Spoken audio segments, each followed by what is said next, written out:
introduce themselves and give one key thing that they think is really important with technology and the challenges, I said before, that we've got to do this in such a short space of time. So I'm going to start off first off with Stephen. Hello everyone, my name is Stephen Lua and I'm the CEO of Unitrove. Unitrove, we're building the world's first multi-fuel station, which is based around liquid hydrogen. And I think the key thing to remember is that technology is fantastic. We also have to remember that technology is here to serve society. Hello, my name's Martin. My company's called Graph Marine. We're developing an energy system based around renewable energy tiles. As a technology, we're very conscious of what we put out there is not causing a problem for future generations and will be something useful for replacing fossil fuels. Okay. Excellent. Hello everybody. My name is Ben Medlands. I'm the founder and CEO of a company called Drift Energy. And at Drift, we're building a team that's obsessed with a very simple question, which is, what if a ship made renewable energy? And so, what is the contribution here? I think it's the ability to collaborate to make a difference in the energy transition from shipping in a new and unique way. So join us if you want to be part of building the world's first net positive ship. I don't know how to continue from that. So, Eero Lehtovaara, I'm Head of Regulatory and Public Affairs in ABB Marine and Ports. And we are a multinational large company working with all technologies. I would say that as we say, electrify everything. It's a good start at least.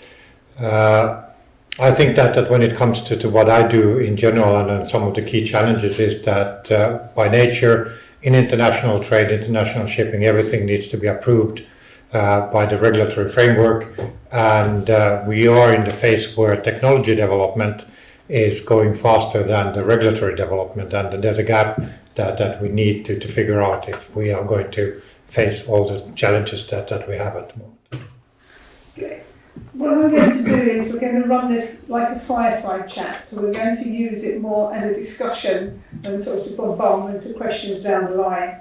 So my first thing that I'd like to put to the panellists to discuss is, in the context of the maritime industry transition towards greener technologies, what are some of the most critical challenges that are often overlooked but need urgent attention for a successful transformation? And as I said, we have a very short time window. So who would like to be the first person to talk through? I'm happy to start. Yeah, no, thank you for that question. It's really interesting. And again, I think the whole panel here, we're all focused a lot around the technology, and we all have fantastic technologies, all doing different parts of that supply chain of the technology. Instead, for ourselves, we're focused on liquid hydrogen technology, the cryogenic hydrogen, which is very niche. And sometimes we can get quite caught up in technology and what it can do, but we forget to bring the people along in that journey. And I think one of the biggest things that we often overlook are the human aspects of that. If, for example, we're building a hydrogen-powered vessel, that might be fantastic from the point of view of a ship being able to sail out with zero emissions. But at the end of the day, there will also be people involved on that vessel that may have to interact with such systems. Are they adequately trained to be able to do that? Are we just pushing the technology and saying, yeah, we want this technology, but you're going to have to figure out how to operate this? And I think there's a kind of a lack of that sort of, we have to think about the training aspect, the human side of it. And I think that's quite often overlooked in the face of sort of focusing on technology, which is where the narrative usually is. Anybody else want to come in? Maybe one thing that I think we should always remember, and I don't want to sound pessimistic, but we also need to be extremely realistic. The global economy, the way we live today, is dependent on shipping. Shipping is the most important industry in the world, and anything we do there has an impact on the whole world. And a lot of that, 99.99%, is based on economics, finances. And the ones making the decisions are ship owners, basically. And what I would like us to be able to do is to give some kind of indication of what to order today, so that it supports everything and all the targets that we have. if we are looking realistically at what's going on in the world, we talk about a lot of really interesting stuff. In the end, I don't see many changes when it comes to ordering ships currently. And I would like to see that we would find mechanisms which would give incentives to ship owners to buy stuff that will help with our targets. Now, one part of that is definitely political, and how do we ensure a level playing field? So if I invest in something that fulfills all of our dreams here, and the next guy is just going to go over with completely traditional, and then we are on the same line competing for the trades, then the market forces are going to buy from that who gets the cheaper price. And that is something that we really need to figure out how to balance that out. Anything else on Kevin? Yeah, just to touch on the regulatory side, really, I think it's a very mixed landscape. When you're trying to develop technology for the marine sector, you're talking about a global industry. And there are many different approaches in different parts of the world. There are different stakeholders that have different priorities, different economic factors within that. And it's really difficult to break that down and actually understand underneath all that, without all the incentives and all the things that go around that. A level playing field is really something that would be really important as an industry, not just a geographical region. And I think my add would be, I think one of the challenges at this early stage of the energy transition and everything that the panel's just talked about is we get locked into a lot of conversations which are based around or, right? It's this fuel or that fuel, it's this boat or that boat, it's this approach, this policy versus this policy. And I think that or approach is it's interesting, but I think we need to live in a slightly more open thinking world of right? And Stephen, you're creating a multi-fuel barge, not a single fuel barge.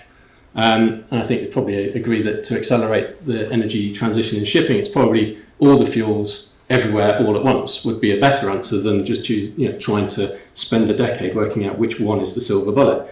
There's no silver bullet, it's silver buckshot, and I think we need to find a way of anding our philosophy around shipping a lot more and creating platforms for lots of companies to grow from.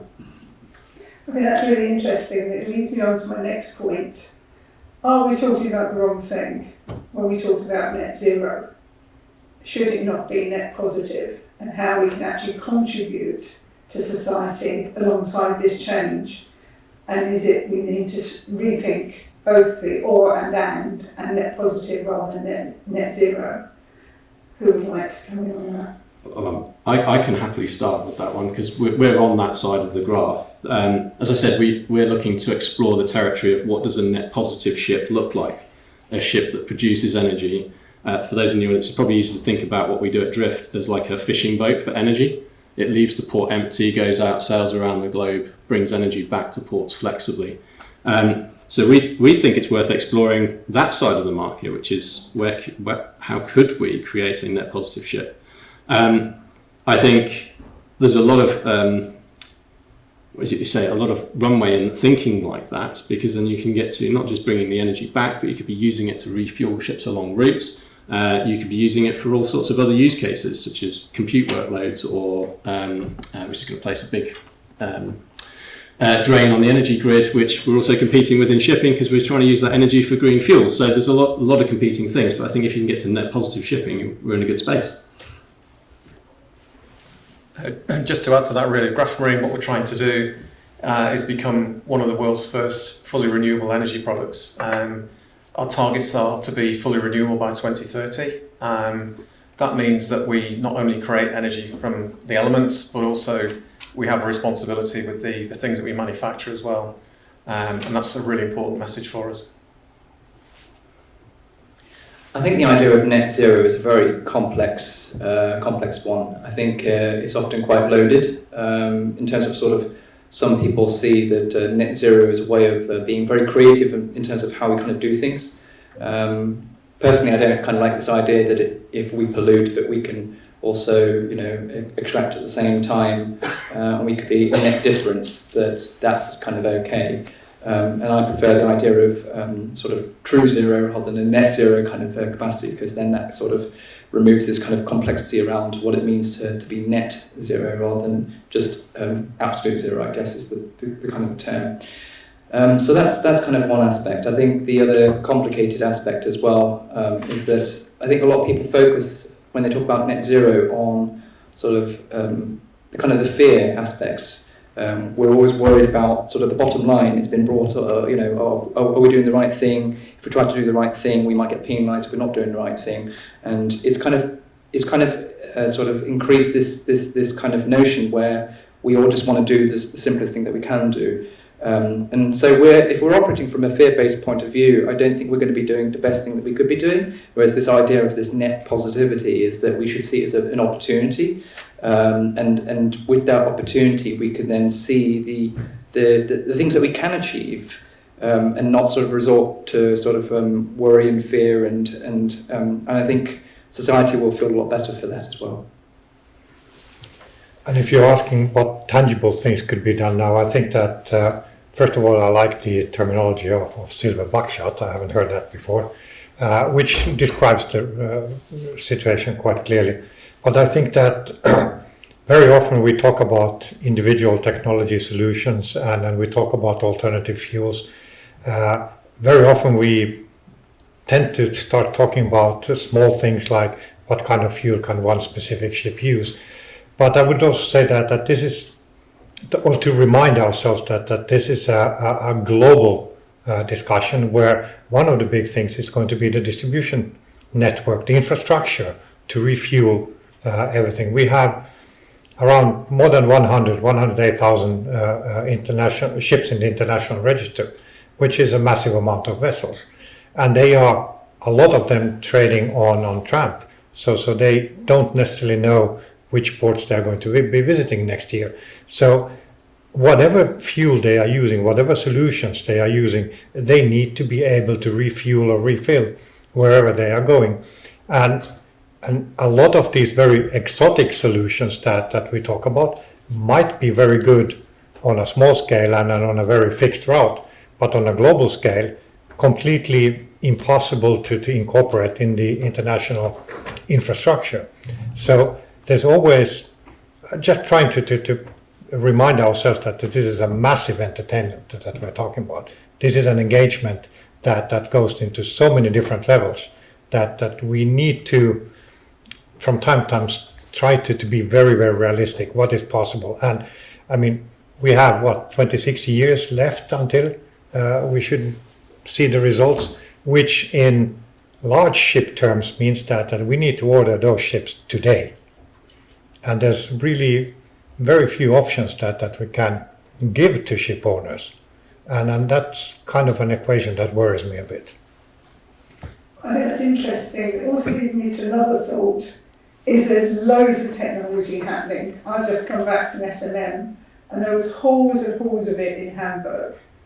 But everybody was just selling their technology. They weren't looking at how all these technologies are going to interconnect and work together. And therefore, are we creating just a silo, replicating what we've got at the moment, but just making it technology-based, rather than looking at what can technology and AI bring to the industry, and what can we learn from other industries like aviation? So, and also, what can we possibly give to another industry as we do this journey? So how can we make the technology not just a replication of what we've got now, but actually use it to its full potential? Anybody want to come in on that one? Yeah, no, that's a really loaded, big questions there. I think at Unitrove, we've always taken this approach that we are one cog in a big wheel. We need all the players around the table to do their parts, because it's impossible for us to do everything. As much as everybody loves to kind of eat up the whole supply chain, I think that's kind of unrealistic. But I also don't think the society will get the most benefit. And in fact, if everybody were focused on their parts of the supply chain, and I think those relationships would be more synergistic.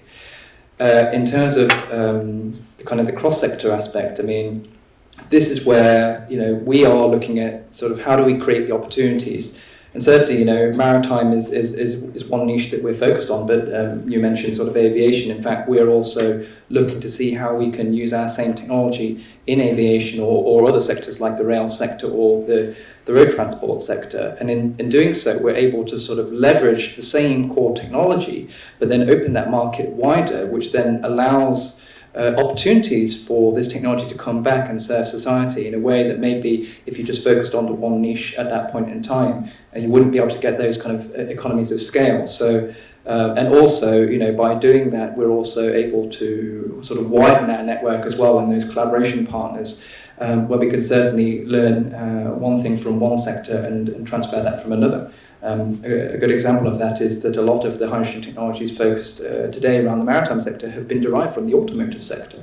And in fact, you know, a lot of the standards have been developed around those technologies, and only now, you know, once they've been refined for that sector, have they started to be so-called marinized. And so there is definitely a sort of a cross-sector learning that can go on, and I think, you know, the maritime can add its piece and bring back to those other sectors as well. Maybe I would absolutely support that, and I wasn't planning on doing any marketing as such, but one of the strengths of ABB is that we are operating in a very large amount of sectors, rail, car, aviation, robotics, and so on, and we benefit from that it makes us a much stronger company, being able to test things and I mean, we use different kind of drives and then we marinate them into marine operations. But we are doing part of that today here also. I think that we need to talk to each other. Silos are the worst things that we can build up at the moment. And then we need to figure out how to support each other. And that also means that not only between the industries, but I think also, as I said earlier, that the technology is going fast forward. So we definitely and desperately need a very, very clear and dynamic communication to the authorities. Industry, research, and decision makers, lawmakers, we need to understand each other. We need to understand what we're doing, and also at some stage we need a mutual guidance. What are the targets, but also what's possible? What can we as a manufacturing company produce today, next year, in 10 years? Again, I've said it several times, but I was at SMM last week also in a couple of panels, and a lot of the discussions were around the same topics. But we need to be realistic. That's something also that we need to have somewhere in the back of our minds. So at Graph Marine, we recognised early on that we were the only game in town, if you like. I think we are a supplement to what's already out there. We have a different product for different sectors. We use slightly different technology within those different sectors. And we also have a second life programme ahead, where we actually use our technology away from ships, so it has a life beyond on the waves as well.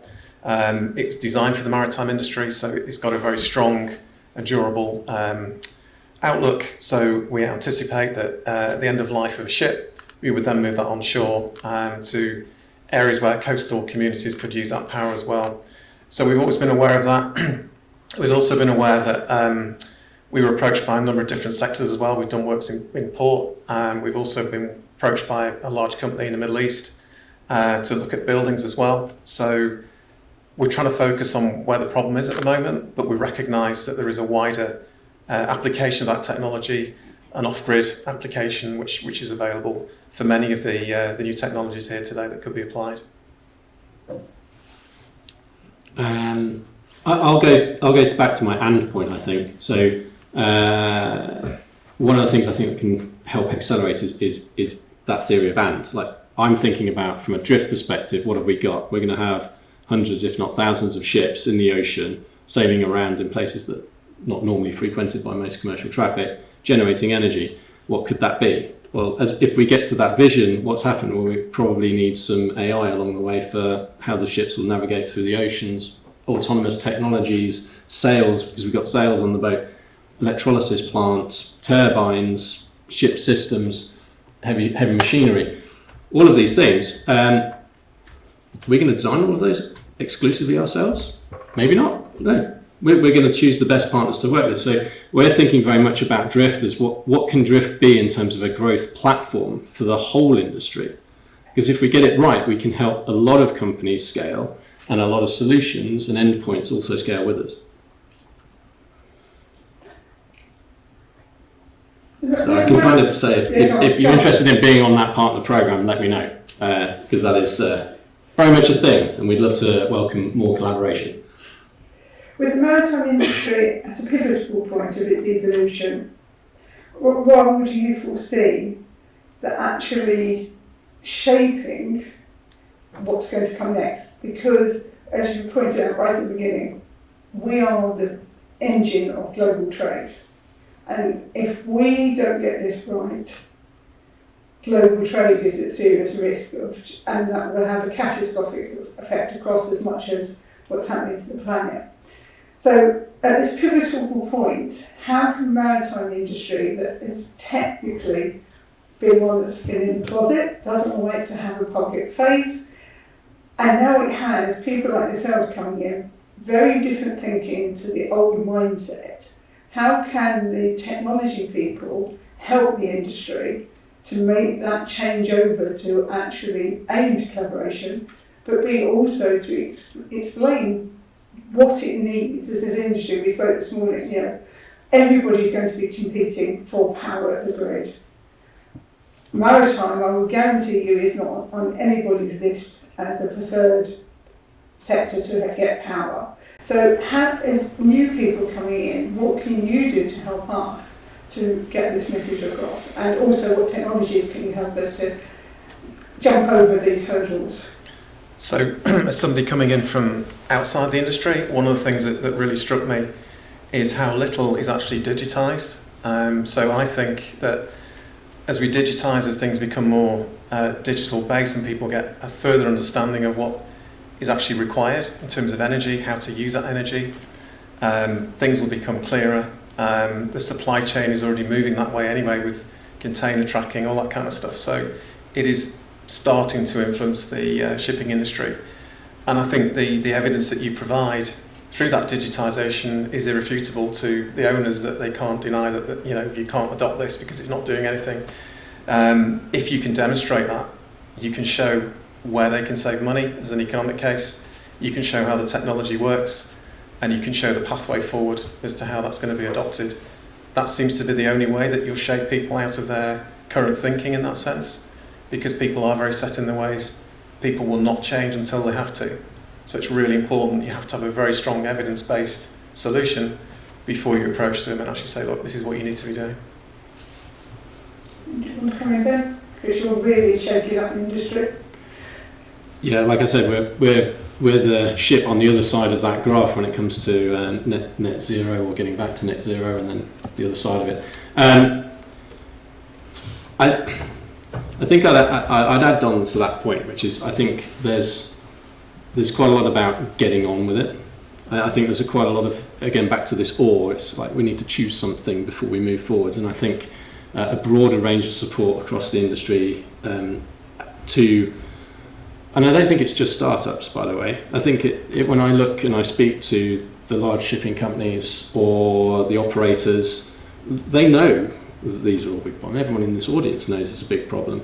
I think the bit that we need to get past is create some lighthouse places that we want to get to, some visions of that future, those options for those ships, and just define them and just pull industry towards them, rather than the kind of fragmented approach of, oh, there's a little bit of innovation there, let's feed that a little bit, and then let's feed that a little bit. I think creating something that's a little bit more clustered or scaled is a right way forward. But it's not only the technologies. I mean, I'm constantly battling up with technologies that we have a lot of solutions, a lot of interesting technologies. One thing in common with them is that they are all more expensive than the 70s designs and technologies. And what mechanisms can we bring forward so that the one investing in these technologies that are enabling them to be more green are not putting them out of business? And that's kind of one of the answers, the responses that I get from a lot of operators. I would like to do that, but if I invest now in that, I will be out of business and then the guy next door will take over. How do we avoid that? And I think that new technologies are coming. We are working hard on all kinds of solutions. We have around the corner, we have interesting solutions on nuclear, which is something that's really frowned upon by a lot of people. I've been involved personally in some of the concept studies with fusion power, which is super interesting, really cool. Maybe one of the reasons why I'm still working and I'm not at home working on my boat, is to see what do we get out of all of this, and then how do we, let's say fusion, if we get something like that into the industry, that will be a major change in everything that we do. It's a power resource, a power source that we can use in a way that we've never been able to. But there is no silver bullets. Even that will not give solution to all of our issues. And I would say that we need to talk to each other, we need to look at the big picture, we need to understand how everything comes together, and then we can start adapting different solutions into different areas, but there will be no blanket solution for everything. I think I can add to that point there that, whilst it's, as you kind of say, Sue, that we're at a big turning point now, whilst technology and innovation will be a fantastic catalyst for that change, I actually don't think it's the technology by itself that will actually make the change, but I think what it can do is to show the art of what is possible, in that whilst innovation will be able to provide a technological revolution, but there also needs to be a social revolution that is connected to that, because at the end of the day, a lot of the power still sits behind those in the highest seats. We all know that shipping is a very cloak and dagger kind of business, very complicated, cross international borders. Probably, the fact that you can have a ship owned by one country sailing to another country, owned and operated by another country under a flag of another country, provides so many complications that have benefited certain people in those positions. So I see that the technologists and our responsibilities are to show what is possible from a technological point of view, but to actually behind that focus on the art of what is possible, and that we also need to cast a voice as to, yes, these technologies are able to benefit, but we also need to re-engineer other aspects. Maybe that could be something like, for example, more women in the maritime. It could be focusing on training aspects of people. It could be on focusing on laws and legislations or inequalities. I think it's a bigger problem than just sitting at the surface level of technology. Ben, did you want to come in? I think the point I was just going to pick up on your observation there, which really is important that we expose the sort of elephant in the room, which is we don't account for the true cost of things today, and therefore some of the new solutions attempting to achieve things that the old technologies don't do look more expensive.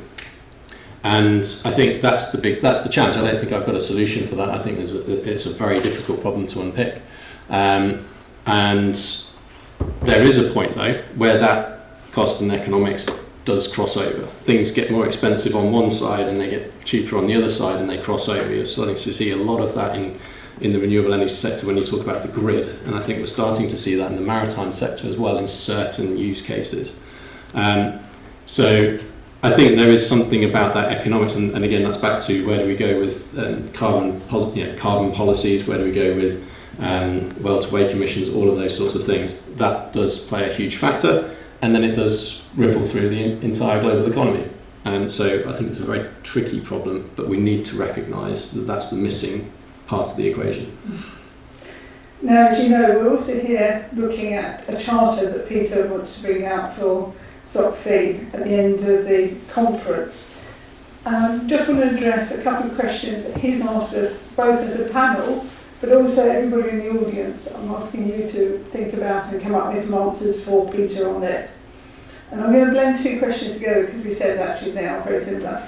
So, do you have any suggestions for solving societal and sea-related challenges, and how can we meet shared commitments to sustainability and environmental actions across societies and within the sea?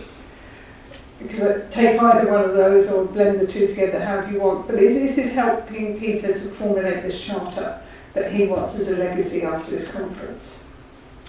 Okay, she'll have a crack at it. Society and C, yeah? Okay.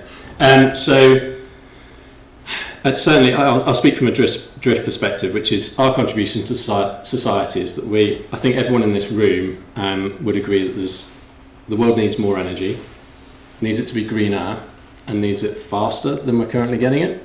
And so Drift is adding that new way. And our contribution back to society is we generally, that is the drive, is to add another way, to create a new pathway to green energies.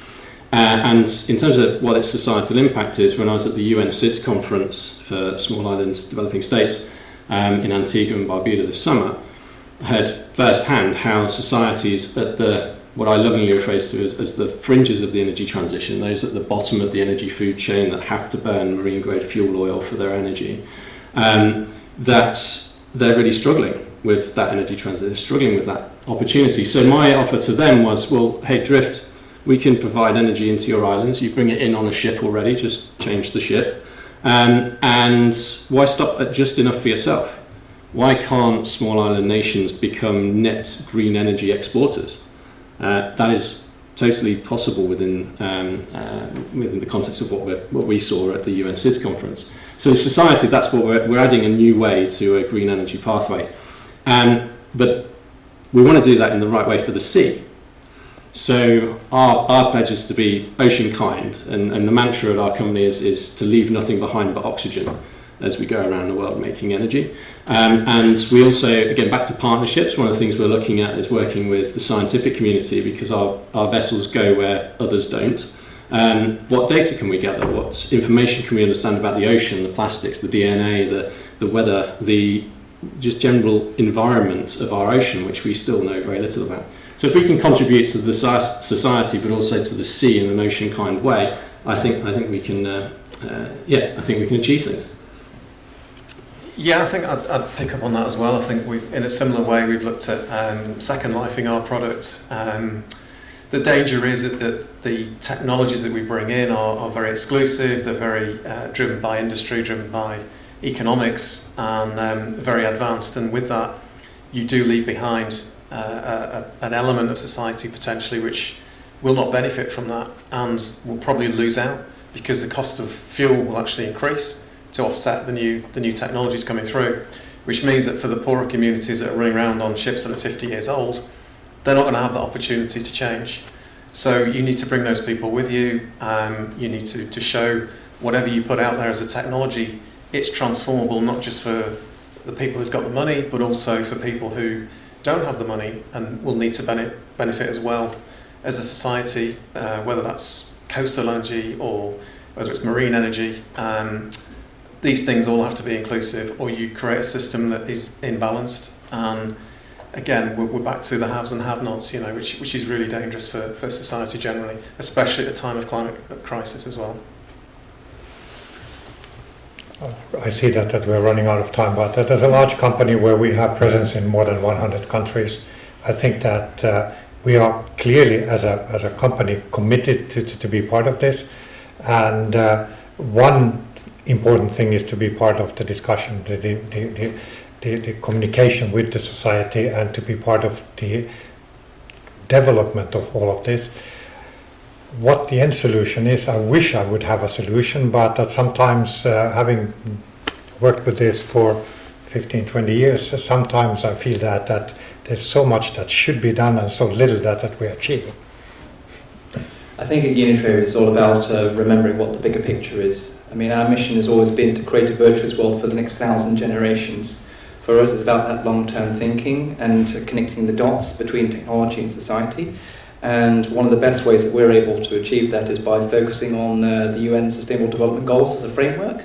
That always reminds us in terms of, are we doing the right things? Are we solving the bigger challenges? And it reminds us not to get caught up in the small parts of the problems that we think to solve, and remind us that there are bigger problems out there to solve. Any questions from the floor? No? Okay. My final question to each of you is, after today's session, what specific action or reflection do you pledge to undertake in your personal capacity to drive forward the advancements and innovations needed for the maritime sector? I'm going to start at the far end. Maybe one really tangible thing to go forward is to continue with the collaboration, talk more to each other. One way of doing that is that we need regulation that acknowledges the ship as a system, so we can actually make it work as optimum as possible. Short answer, there's a lot more. But.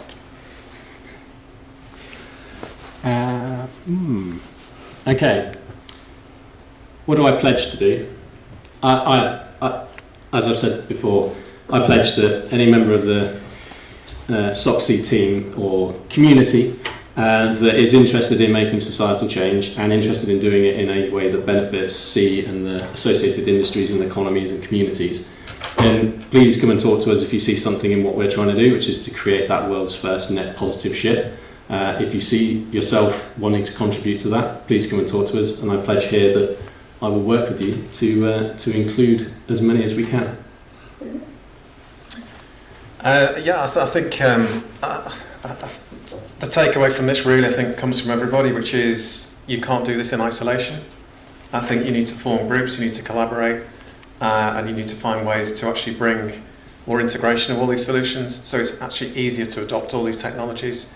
You're not asking the shipping industry to make hard decisions about individual technologies if you go as a group that are a number of technologies together that provide a joined up solution going forward. Yeah, I guess my pledge is just to focus relentlessly on, serving the society in the best way possible. For us at Unitro, it's all about technology for humanity, and if not for humanity, then for who else? And even doing that sometimes in times where we might be uncertain about how we can getting things working in the sort of the world where it's a status quo, but reminding us that there's a goal on the other side, that we need to overcome our fears in doing that, and just continuously, relentlessly focusing on those endeavours.